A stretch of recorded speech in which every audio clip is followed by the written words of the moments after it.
Sa ilalim ng mainit na gabi ng bayan ng San Juan, isang maliit na bayang tabing dagat sa lalawigan ng Batangas, si Camille, na dito ay tatawaging Mia, ay nanatiling gising sa isang maliit na kwarto sa bahay na inuupahan nila ng mga kaibigan.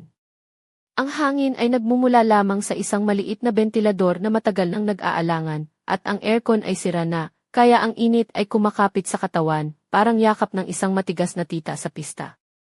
Mia ay isang dalagang Pilipina na mahilig maglakbay, at ngayon ay narito sila sa San Juan para magpahinga sa ilalim ng araw at dagat.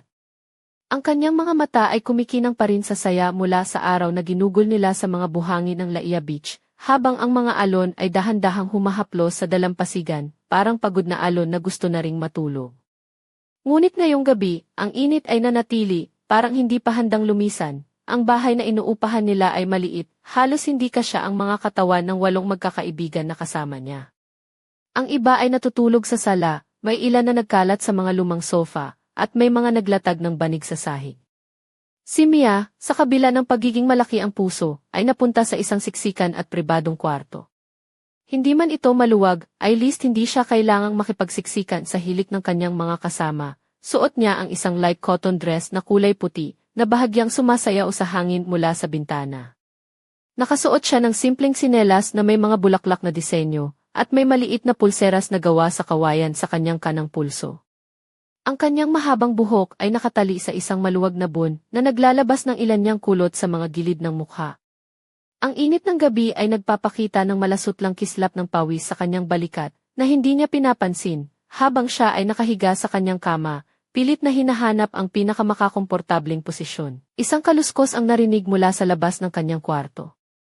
Ang pinto ay bahagyang nakabukas, at sa liwanag ng ilaw sa koridor, nakita niyang dahan-dahang dumaan si Victor, na dito ay tatawaging Vito, isang matangkad at payat na binatang kaibigan nila, na naka-gray na shorts at simpleng puting t-shirt na bahagyang basa sa pawis. Gising ka pa rin?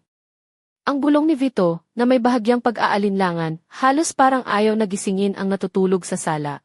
Paano naman ako makakatulog dito sa init na to? Sagot ni Mia, na may kaunting ngiti, na pailing si Vito, parang may truck sa sala, ang lakas ng hilik ni Mang Jun sa sofa.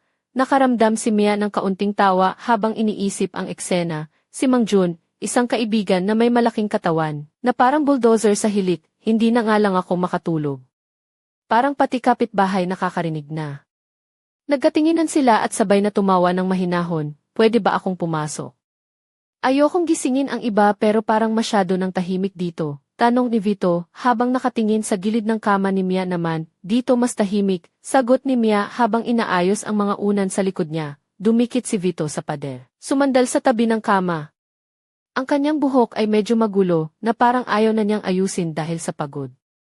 Ang init ng gabi ay lumalaban sa kanilang pagtulog, at ang mga kulang ng bentilador ay nagiging sentro ng kanilang munting labanan na hindi nila nilalaro. Sa totoo lang, mukhang kanino man ang bahay na ito. Nakalimutan niyang sabihin na ang aircon ay dekorasyon lang.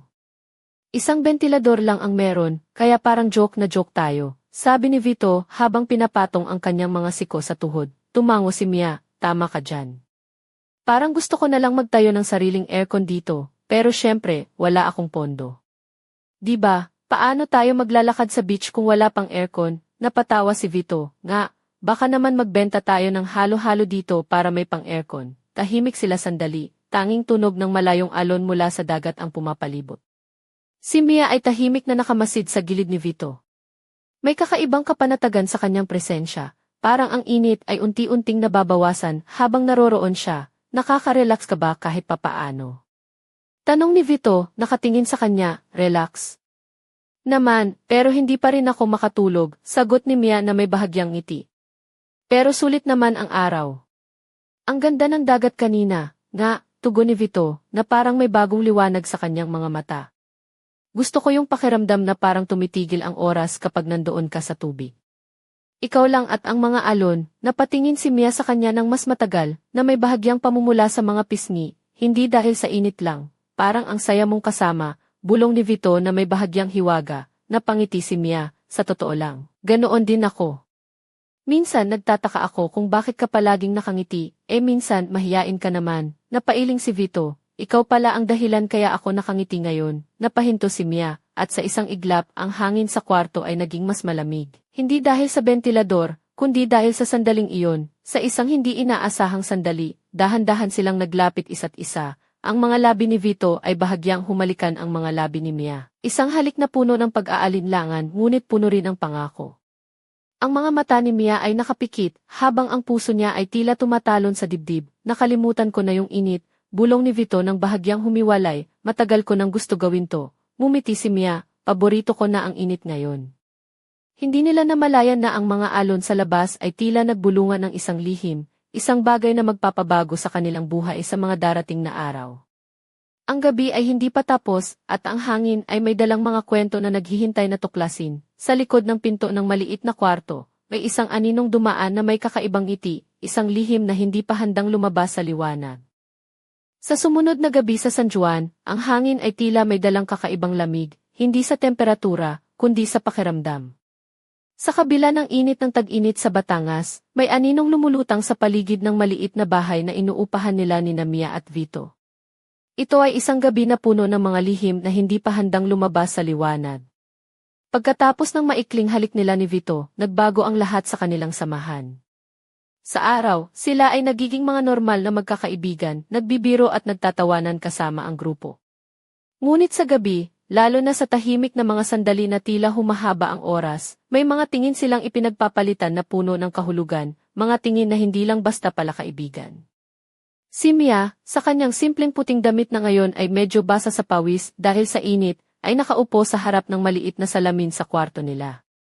Ang kanyang mahabang buhok ay malambot na dumadampi sa kanyang balikat, at ang mga daliri niya ay dahan-dahang naglilinis ng mga kulot na nagkalat sa paligid ng mukha niya. Sa kanyang mga mata, may bahagyang pag-aalinlangan at excitement na naghahalo, parang nakikipaglaro sa apoy ng unang pag-ibig. Biglang kumatok ng malumanay ang pinto ng kwarto. Mia, pwede ba? Ang boses ni Vito na may halong pag-aalinlangan at ngiti.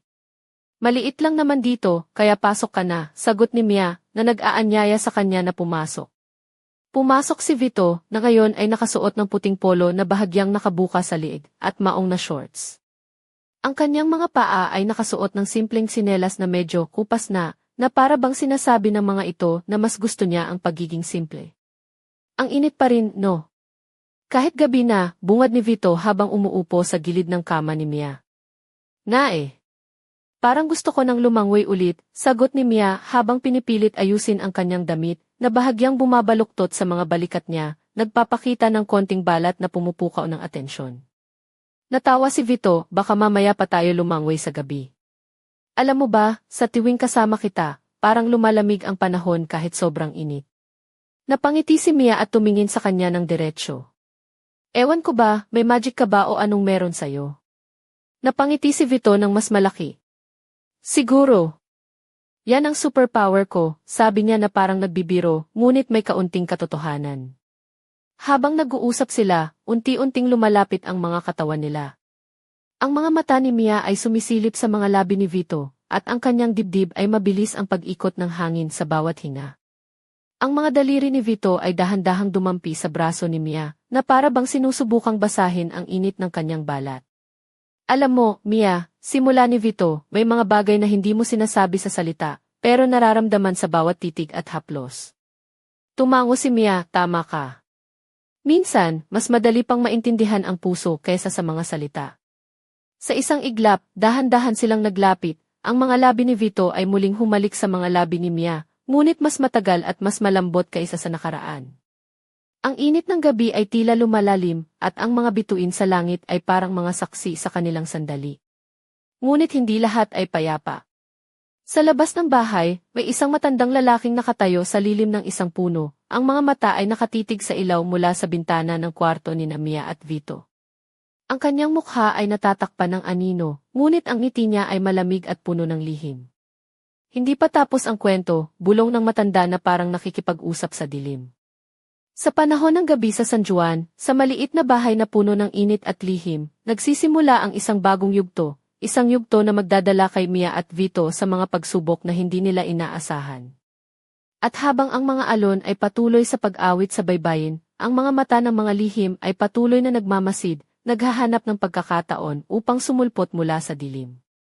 Hindi nagtagal, sumapit ang ikatlong gabi sa bayan ng San Juan, at ang katahimikan ng paligid ay tila nagbabadya ng mga bagong pangyayari. Sa loob ng maliit na bahay, nag-iba ang pakiramdam ni Mia sa kanyang simpleng puting dress na ngayon ay may konting bahid ng buhangin sa lailayan at ang kanyang mga paa ay hubad. Habang ang mga pulseras na yari sa kawayan ay tahimik na kumakalansing sa bawat galaw niya, naramdaman niya na may bumabagabag sa kanyang isipan. Si Vito, na nagsuot ng itim na polo at maong na shorts, ay tila hindi rin makatulog. Nakaupo siya sa gilid ng kama, nakatitig sa bintana na nakabukas, pinapapasok ang malamlam na liwanag ng buwan. Ang kanyang buhok na magulo ay nagpapahiwatig ng isang gabi ng pag-iisip, parang may nakatingin sa atin, no? Bulong ni Mia nang makita ang anino sa labas ng bintana. Huminto si Vito sa kanyang ginagawa at tumingin sa labas. Baka naman multo lang yan, biro niya, ngunit halata sa kanyang mukha ang bahagyang kaba. Tumawa si Mia, kung multo, sana magdala na ng bentilador para sa init.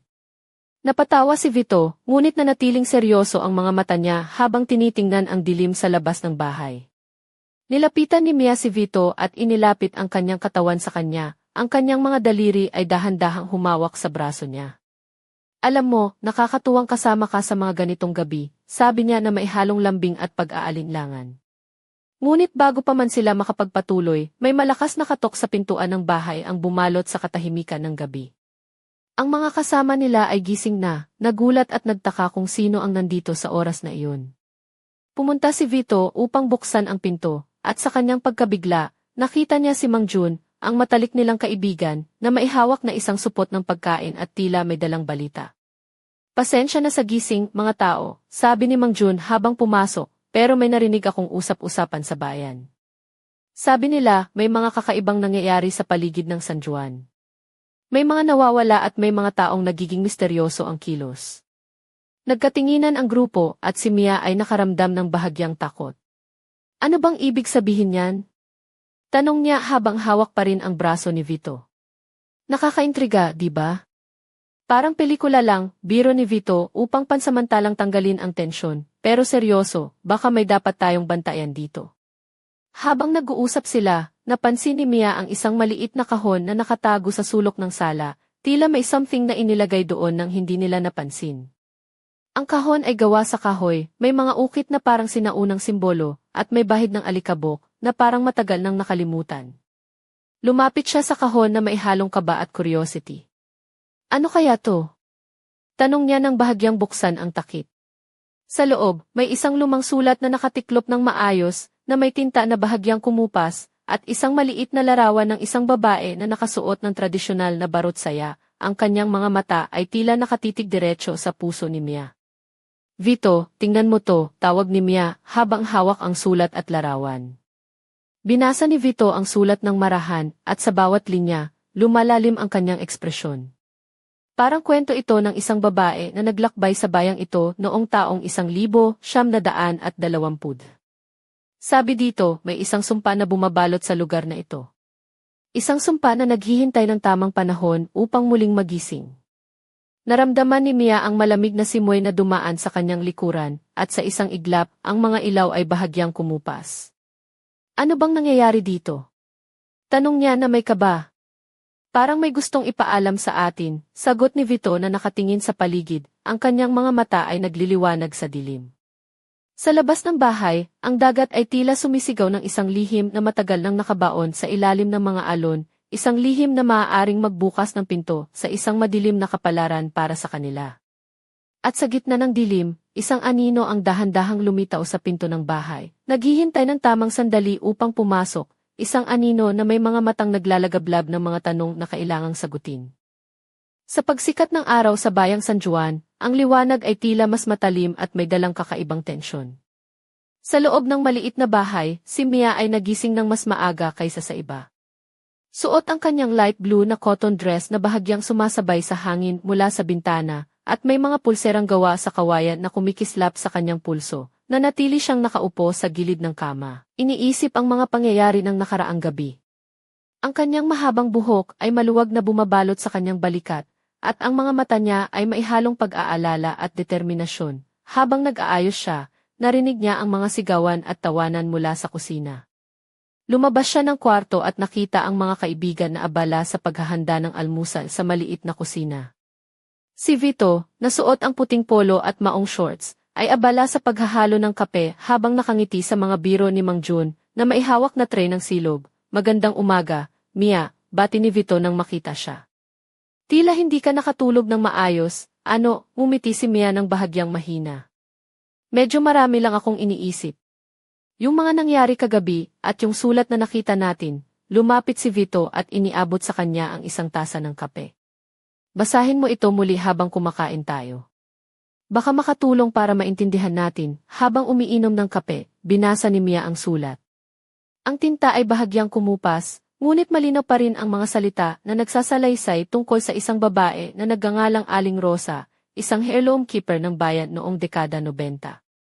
Ayon sa sulat, may sumpa na bumabalot sa bayang ito, isang sumpa na nagsimula sa isang trahedya sa pampang ng dagat, na nagdulot ng pagkawala ng ilan sa mga mahal sa buhay ng mga residente. Ang sabi dito, may isang bagay na nakatago sa ilalim ng dagat, sambit ni Mia, isang lihim na dala ng mga alon na naghihintay ng tamang panahon upang magising. Napatingin si Vito sa kanya, ang mga mata ay puno ng seryosong pag-iisip. Paano kung ang sumpa ang dahilan ng mga misteryosong nangyayari dito ngayon? Bumagsak ang katahimikan sa paligid, at ang tunog ng mga alon sa labas ay tila nag-iba, nagiging mas malakas, mas mapanganib. Teka. Biglang tumawa si Mang Jun na may dalang isang plato ng pritong itlog at tapa, parang pelikula lang ito. Pero kung may sumpa nga, siguro kailangan nating maging mga bayani na magliligtas sa San Juan. Napatawa si Mia, ngunit sa ilalim ng kanyang ngiti ay may kirot na hindi niya maipaliwanag. Lumapit siya sa bintana at sa isang sulyap. Nakita niya ang anino ng isang matandang lalaki na nakatayo sa lilim ng puno sa labas ng bahay. Ang kanyang mga mata ay nagliliwanag sa liwanag ng araw at may ngiting malamig na tila may dalang babala, parang hindi pa tapos ang kwento, bulong ni Mia sa sarili, habang ang kanyang mga kamay ay mahigpit na naghawak sa bintana. Sa likod ng mga ngiti at tawanan, sa ilalim ng araw na sumisikat sa San Juan, ang isang malalim na hiwaga ay patuloy na nakatago, isang misteryo na maghahatid kay Mia, Vito, at sa kanilang mga kaibigan sa isang paglalakbay na puno ng panganib, pag-ibig at mga lihim ng dagat, at sa kanilang mga puso, isang tanong ang patuloy na umuusbong. Ano nga ba ang tunay na lihim ng San Juan, at handa ba silang harapin ito? Sa paglusong ng gabi sa San Juan, ang paligid ay naging mas malamig, tila ba ang hangin ay nagdadala ng mga bulong ng nakaraan. Sa maliit na bahay na inuupahan ni Mia at Vito, nagtipon-tipon ang grupo upang pag-usapan ang sulat ni Aling Rosa at ang misteryosong sumpa na bumabalot sa kanilang bayan. Sa gitna ng sala, si Mia ay nakaupo sa lumang banig, nakasuot ng simpleng red na terno ng damit na bahagyang nagpapakita ng kanyang mga balikat, habang ang kanyang mahabang buhok ay maluwag na bumabagsak, nagbibigay ng isang malambing at kaakit-akit na imahe. Ang kanyang mga pulseras ay kumikislap sa liwanag ng kandila, na tila mga bituin na naglalaro sa kanyang mga bisig. Si Vito naman ay nakatayo malapit sa bintana, naka-black polo at shorts. Ang kanyang mga mata ay nakatingin sa dilim sa labas, naghahanap ng sagot sa mga tanong na bumabagabag sa kanila. Ang kanyang buhok ay medyo magulo at ang kanyang mga kamay ay nagkikiskisan sa kaba. Hindi natin pwedeng baliwalain ang sulat, seryosong sabi ni Mia, may mga palatandaan sa paligid na may kakaibang nangyayari dito, tumango si Vito. At yung mga nawawala? Hindi yan basta-basta. Siguro bahagi yan ng sumpa. Biglang bumukas ang pinto ng bahay, at pumasok si Lolo Dado, isang matandang lalaking kilala sa bayan bilang tagapangalaga ng mga alamat at kwento ng San Juan. Nakasuot siya ng simpleng barong na may bahid ng alikabok at maong na pantalon, habang maihawak na isang lumang kahon. Ako ang may dalang sagot, malumanay niyang sabi, habang inilalabas ang kahon. Ito ay isang antigong kahon na naglalaman ng mga sikreto ng ating bayan. Binuksan niya ang kahon, at sa loob ay may mga lumang dokumento, larawan, at isang maliit na bote na may lumang likido sa loob. Ang sumpa ay nagmumula sa isang trahedya sa dagat, kung saan isang barko ang nalunod at may mga dala itong lihim na hindi dapat nalaman. Tumango si Mia, at paano natin ito hihinto?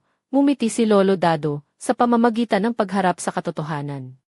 Kailangan nating tuklasin ang lihim sa ilalim ng dagat. Habang nag-uusap sila, ang mga kandila ay unti-unting nanghina, at ang hangin sa loob ng bahay ay tila nagbago, nagdala ng malamig na simoy na nagpanginig sa lahat. Sa labas, sa ilalim ng buwan, may isang aninong dahan-dahang lumalapit sa baybayin, may bitbit na isang maliit na mapa at isang lihim na pangarap na magbabago sa lahat.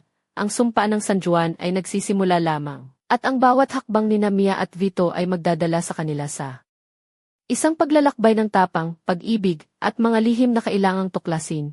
Ngunit isang tanong ang nananatiling nakabitin sa hangin. Sino ang aninong iyon at ano ang tunay niyang intensyon?